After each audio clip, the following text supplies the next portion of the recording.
Phương xin chào các bạn đến với ẩm thực Hàn Quốc và các món bánh. Thời gian vừa qua mình đã ăn rất là nhiều món Hàn Quốc rồi. Hôm nay Phương quay lại với một món bánh ngọt cho các bạn có dịp sẽ trổ tài vào cuối tuần này. Đây là một món bánh mini cupcake sữa đặc, nghĩa là bánh bông lan mini sữa đặc. Bánh này đặc biệt có một cái độ mịn, xốp và rất là tơi, rất là bông.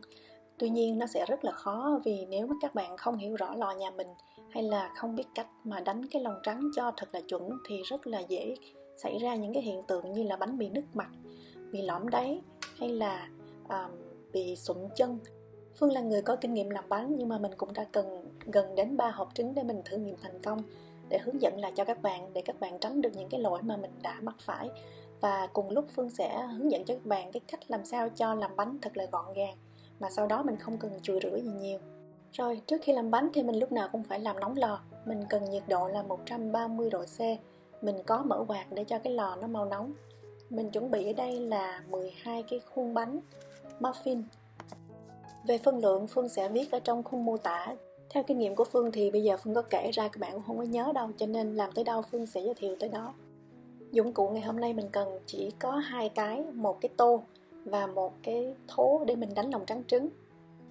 Phương pháp làm bánh ngày hôm nay có tên là thang miên. Nhiều bạn có thể không biết, thang miên là một cái phương pháp khuấy trung bột với dầu nóng, sau đó mới trộn với lòng đỏ và cuối cùng là lòng trắng. Thì sẽ cho ra cái bánh rất là mịn. Đây mình phải cần một cái cân để mình đo chính xác từng gram nha các bạn. Mình cần có 40ml dầu ăn. Nếu có nhiệt kế các bạn bắt một cái nồi và đo đến nhiệt độ là 70 độ C. Còn không thì mình sẽ cho vào lò vi sóng và làm nóng trong vòng 1 phút. Đây là cái bột mì hiệu hoa sen đỏ của Thái Lan mình sẽ dùng trong ngày hôm nay. Dầu ăn đã được 70 độ sau khi làm nóng 1 phút trong lò vi sóng thì mình sẽ cho 50g bột mì vào đây. Làm bánh bông lan thì mình luôn dùng bột mì có độ đạm thấp. Đây là khoảng giống như là số 8 của Việt Nam vậy đó. Khi mà dầu còn nóng mình cho bột vào và mình nhanh tay khuấy cho thật là đều thì các bạn sẽ thấy được rằng là cái hỗn hợp bột của mình nó sẽ hòa tan và rất là bóng bẩy luôn, rất là mịn và nó sẽ không có bị bó cục. Trên mạng thì hướng dẫn có 2 cách, mình sẽ cho sữa đặc vào bây giờ hoặc là cho sau khi mình cho lòng đỏ. Cái phương pháp mình cho sữa đặc vào bây giờ thì cái khả năng mà các bạn đánh nó bị lợi đường rất là cao. Thì mình cũng sẽ làm cho các bạn xem. Mình sẽ cần ở đây là 30g sữa đặc có đường. Phương chỉ quay thử nghiệm cho các bạn xem là mình đánh bị lợi đường là như thế nào thôi. Có nghĩa là khi các bạn cho sữa đặc vào cái hỗn hợp dầu bột của mình á, thì nó sẽ quện thành một cái khối như vậy. Có nghĩa là nó bị lợi đường. Rồi bây giờ Phương sẽ tua lại nè. Cái phần hỗn hợp dầu với lại bột thì mình sẽ để cho nó thật là nguội. Khoan cho sữa đặc vào lúc này. Mình sẽ cần 3 cái trứng nhiệt độ phòng. 3 cái trứng này lát nữa mình sẽ tách lòng đỏ và lòng trắng riêng. Ngoài ra mình cần có một cái trứng. Nhưng mà cái trứng này mình sẽ không tách, mình sẽ để nguyên. Có nghĩa là mình sẽ cần 4 cái trứng. Một cái trứng Phương cân ở đây có cả vỏ là 60g. Còn sau khi tách ra bỏ vỏ thì chính xác là còn 50g. Có nghĩa là mình sẽ dùng trứng size M nha. Thau đánh lòng trắng trứng các bạn tuyệt đối là đừng có dùng cái thau bằng nhựa. Tại vì trong quá trình nấu ăn thì cái nhựa có những cái chất mỡ mà bám vào cái thau á. Mình rửa cỡ nào nó cũng không sạch, nó có những cái tạp chất.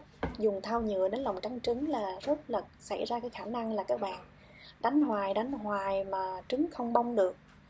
Cho nên một là các bạn nên sử dụng cái thố thủy tinh hoặc là dùng một cái thau nhôm. Các bạn lựa cái thau nhỏ thôi và nó có cái độ cao. Tại vì mình đánh hôm nay chỉ có 3 cái lòng trắng thôi. Nhưng mà các bạn dùng cái thố to quá thì thời gian đánh sẽ rất là lâu. Cho nên là tốt nhất mình có một cái thố bằng nhôm nhưng mà nó có chiều cao như vậy nè. Thì các bạn đánh trứng rất là mau bong. Que đánh cũng phải thật là sạch, không có dính tạp chất, không dính mỡ, không dính nước. Thật là khô ráo. Còn cái que để trộn bột thì mình dùng cái loại mà nó có cái đầu mềm như vậy nè. Thì khi mà mình quét bột từ dưới mình hấp lên thì bột của mình sẽ đều hơn. Nãy giờ thì chắc cũng được 10-15 phút. Cái hỗn hợp dầu bột của mình nó đã nguội bớt còn 30 độ C. Phương sẽ cho vào đây là nguyên một trứng trước tiên. Và mình sẽ khuấy thật là đều. Cái nguyên nhân vì sao mình cho cái nguyên một trứng vào trước là để mình giảm cái khả năng mà lỡ cái hỗn hợp bột dầu của mình nó còn nóng quá thì cái lòng đỏ nó bị chín. Cho nên cái trứng đầu tiên thì mình sẽ cho cả lòng trắng vào đây. Mình khuấy thật là đều, cái hỗn hợp nó sẽ khá là đặc. Thì các bạn sẽ thấy là khi mà mình cho lòng đỏ vào đây thì từ từ hỗn hợp nó sẽ lỏng ra. Phương sẽ tách lòng đỏ, lòng trứng, 3 cái trứng còn lại. Mình có một cái dụng cụ để tách lòng đỏ. Mình đã bị không có kinh nghiệm tốt với cái dụng cụ này lắm, nhưng mà hôm nay mình sẽ lấy ra, mình định thử nghiệm một lần nữa xem sao. Coi như là cứ mỗi cái lòng đỏ các bạn cho vào từ từ, khuấy cho hỗn hợp nó hòa quyện và các bạn thấy nó sẽ lỏng ra. Lỏng ra là một dấu hiệu tốt nha các bạn.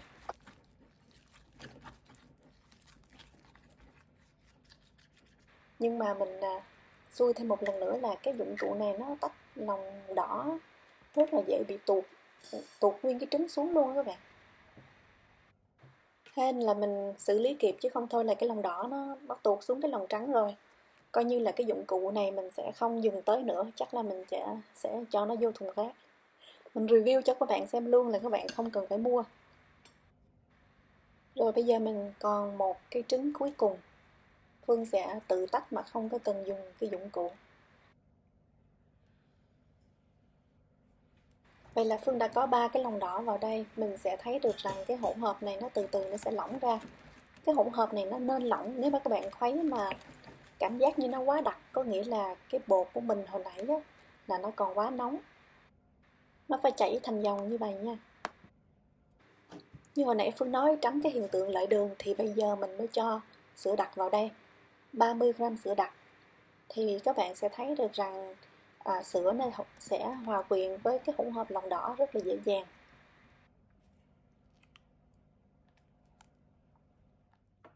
Còn đây là Phương cũng có quay thử nghiệm cho các bạn xem là hiện tượng gì sẽ xảy ra nếu mà các bạn cho cùng một lúc 4 cái trứng vào đây. Thì cái hỗn hợp nó sẽ bị vón cục và rất là khó mịn. Để khử cái mùi tanh của trứng, Phương cho vào đây nữa là nửa muỗng cà phê chiết xuất vani cô đặc. Phương nói luôn, nếu bạn nào mà chưa biết, các bạn mà sử dụng đường vani mà không dùng chiết xuất vani thì cái đường vani này các bạn phải trừ lại trong cái lượng đường mình cho vào lòng trắng trứng nha. Ở bên Đức có bán cái đường cam nữa, coi như là đường mà có hương vị cam cũng ngon lắm, các bạn cũng có thể cho vào. Nhưng mà mình sẽ trừ lại cái lượng đường mình đánh vào lòng trắng.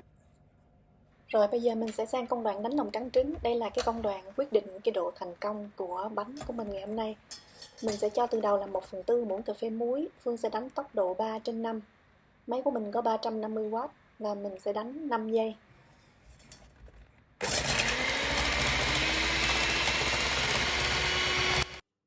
Để lòng trắng trứng đánh được có cái độ vững và không bị tắc nước, mình cần có 1 muỗng cà phê nước cốt chanh. Hoặc là các bạn có thể sử dụng 1/4 muỗng cà phê cream of tartar, cũng là một chất axit để ổn định lòng trắng trứng. Phương cũng đánh tốc độ 3/5 và tiếp tục trong vòng 5 giây thôi. Các bạn thấy mình đánh bằng cái thố này thì cái lòng trắng của nó rất là màu bông. Bây giờ mới là cái thời điểm mình cho đường vào đây. Mình sẽ sử dụng là 30g đường. Các bạn có thể chia làm 2 đợt hoặc là 3 đợt. Mình đừng có cho cùng một lúc 30g đường vào đây, tại vì cái lòng trắng trứng của mình rất là ít. Nó không có thời gian, chưa có kịp hòa tan. Còn một điều quan trọng nữa trong làm bánh là mình dùng đường lấy trực tiếp từ trong cái túi đường. Các bạn đừng có lấy đường ở trong cái hũ đường mà mình dùng để nấu ăn hàng ngày. Ở trong đó đường rất có nhiều khả năng là lẫn những cái tạp chất dầu mỡ trong đó. Vì vậy cái lòng trắng của mình sẽ không có nổi mà nó sẽ bị sệt nếu mà nó có lẫn một chút xíu dầu ăn vào đây.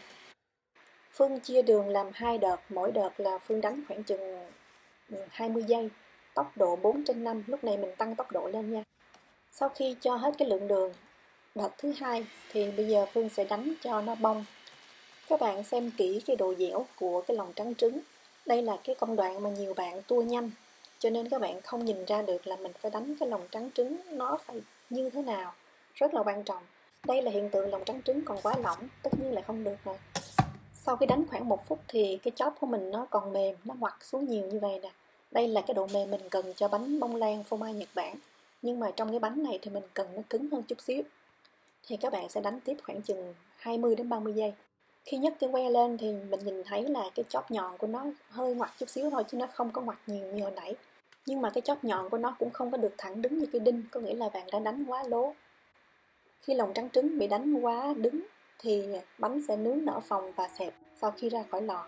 Trước tiên Phương lấy 1/3 cái lượng lòng trắng trứng cho vào lòng đỏ. Công đoạn này thì các bạn có thể khuấy thoải mái để cho cái hỗn hợp lòng đỏ của mình nó lỏng hơn chút xíu. Các bạn cũng không có cần khuấy cho nó kỹ lắm đâu. Mình khoảng chừng 10 giây thôi là đủ. Sau đó mình sẽ cho tiếp tục 1/3 cái lượng lòng trắng. Cái lượng trắng của mình nó rất là dẻo, các bạn thấy không? Bây giờ mình sẽ dùng cái kỹ thuật phôi, có nghĩa là mình sẽ dùng cái bảng silicon, mình sẽ quét ở dưới đáy và mình hấp lên. Thao tác mình phải trộn cho đúng thì cái bánh mình nó sẽ không bị xẹp. Các bạn sẽ xoay một vòng, hất từ dưới hất lên. Cái thao tác của mình cũng nên nhanh gọn lẹ, mình không có làm lâu mà lề mề quá thì cái lòng trắng của mình nó sẽ xẹp. Bây giờ Phương sẽ đổ cái hỗn hợp này ngược lại cái 1/3 lượng tròn trắng còn lại khi nãy. Thao tác trộn sẽ y như hồi nãy và mình sẽ thấy rằng cái hỗn hợp nó rất là mịn, nó không có những cái cục lòng trắng mà lục cục lòn hòn hoặc là khó tan. Thao tác này cũng chỉ khoảng 20 đến 30 giây thôi. Để cho bánh được thơm hơn nữa thì mình cho vào đây là vỏ cam hoặc là vỏ chanh khô. Ở bên Đức thì rất là tiện lợi, nó có bán những cái túi vỏ cam như vậy. Mình cho vào đây là khoảng chừng 1/2 muỗng cà phê. Còn không thì các bạn tự lấy vỏ cam, vỏ chanh và mình mài ra. Và mình đừng có lấy cái phần trắng, chỉ lấy cái phần bên ngoài vỏ cam thì nó mới thơm và không bị đắng. Mình trộn đều, lần cuối cùng khoảng chừng 5-6 vòng nữa là được. Phương sẽ dùng cái muỗng múc kem, các bạn có thể dùng muỗng thường cũng được, để mình chia đều phần bột ra đủ cho 12 cái khuôn. Các bạn thấy bột rất là mịn đúng không? Không có một cái bọt khí nào hết. Có nghĩa là cái bánh của mình sẽ rất là bông và mịn. Hồi nãy giờ mình đã có làm nóng lò 130 độ C, bây giờ mình phải hạ xuống 125 độ C và quan trọng là mình phải tắt quạt. Mình sẽ nướng 125 độ C trong vòng 55 phút và các bạn để cái rãnh cao hơn cái rãnh cuối cùng một bậc từ dưới đến lên. Bánh nở rất là từ từ và chậm, các bạn sẽ thấy cái mặt bánh rất là mịn luôn. Thời gian nướng khoảng chừng 25 đến 30 phút đầu thì bánh nó tăng độ cao, nhưng mà sau đó thì nó sẽ không tăng nữa và cái đó là dấu hiệu tốt. Còn nếu mà bánh mà các bạn thấy bắt đầu có hiện tượng nứt mặt, có nghĩa là các bạn phải giảm xuống 5 độ hoặc là 10 độ tại vì lò của bạn nóng quá. Đây là bánh đã nướng được 45 phút. Sau khi nướng được 55 phút, 125 độ C, Phương sẽ tăng lên 150 độ C và mình sẽ cho cái mặt bánh nó vàng trong vòng 5 phút. Do cái lò nhà mình cái nhiệt mỗi nơi đã khác nhau cho nên là có cái bánh nó hơi bị có những cái rãnh. Còn có những cái bánh thì nằm mặt rất là láng mịn. Bây giờ mình sẽ lật cái bánh cho nó khô cái đáy. Mình không có lật úp mà mình cho nó nằm ngang như vậy nè. Đây cũng là một cái mẹo. Bánh gọi là đạt và thành công khi nào mà cái mặt bánh nó căng phồng và cái đáy bánh nó không có bị lõm và bánh nó cũng không có bị nứt và bị lủng xuống. Như từ đầu Phương nói đây là phương pháp thang miên, thì cái phương pháp này làm cho cái bột bánh của mình rất là mịn, rất là xốp luôn. Các bạn thử công thức này, tuy là nó hơi khó và đòi hỏi các bạn phải đánh lòng trắng trứng sao cho chuẩn, nhưng mà Phương tin rằng với những cái thông tin mà kinh nghiệm mà Phương vừa mới chia sẻ thì các bạn nhất định sẽ thành công. Phương xin chia sẻ thêm vài cái hình ảnh. Đây là bánh mà mình đã đánh lòng trắng trứng nó hơi quá lố hơn yêu cầu thì bánh nó sẽ nở nước mặt, sau đó ra khỏi lò thì nó sẽ xẹp. Và đây là cái bánh mà mình đã nướng không đủ thời gian thì bánh nó sẽ có là một cái lỗ hõm và bị lõm đáy. Nhưng mà Phương có một cái tin mừng cho các bạn là nếu mà các bạn không thành công 100% thì cái chiếc bánh này vẫn ăn được, vẫn mịn và xốp, nhìn nó không được đẹp thôi, nhưng mà mình không phải vứt thùng rác. Khi có thắc mắc các bạn cứ để lại bình luận cho mình sẽ hồi âm sớm nhất. Phương cảm ơn các bạn theo dõi và hẹn gặp lại các bạn trong những video clip tiếp theo.